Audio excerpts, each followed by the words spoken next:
Last week we talked about the compassion that the Lord has for his people.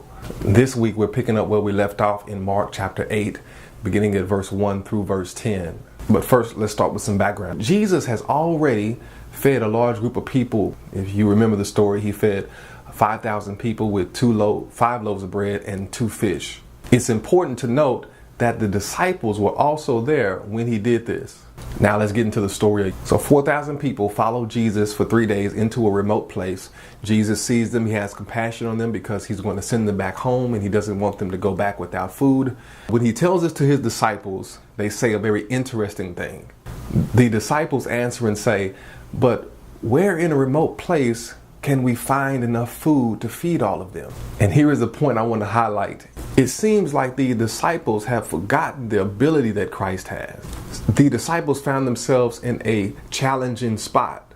Even though they've been through this before, they don't turn to Jesus for help.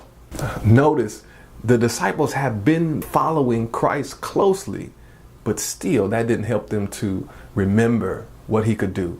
Today I want to talk about remembering God in the face of challenges. Many times we as disciples forget the power that God has to do things that seem impossible, even though we have a close relationship with Christ. Sometimes in the face of challenge, we forget the power that God has. How many times have we been in a situation where we lost a job and we first dove into panic instead of remembering that the last time we lost a job, God was there to restore?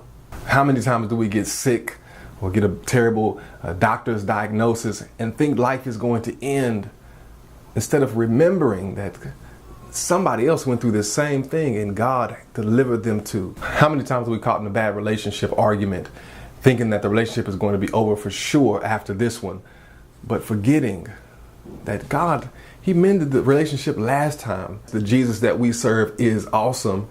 And he didn't turn around and look at the disciples and say, "Come on, remember please." He simply turns towards his disciples and says, "What do you have?"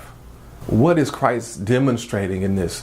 Christ could be trying to show us that he's not unaware of the fact that many of his disciples will forget the power that he has. Christ could also be trying to say in this text, you don't need a lot in order to overcome what you're facing. Just a little bit of faith is all you need in order to walk into glory. Just a little bit of faith is all you need in order to convert the unbeliever. Just a little bit of faith is all you need in order to overcome the trials that you're running into.